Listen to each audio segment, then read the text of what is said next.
బ్రతుకై గడిపా ప్రతి పూట నిన్నగా సుడిలో పడవై తిరిగా నిన్ను చేరే ముందుగా వెతికే గుండెలో గిలిలో వెలిగా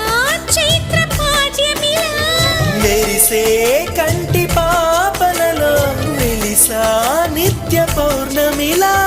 ఎందుకిలా అల్లినదో వన్నెల వెన్నెల కాంతివల ఎవరో ఎవరో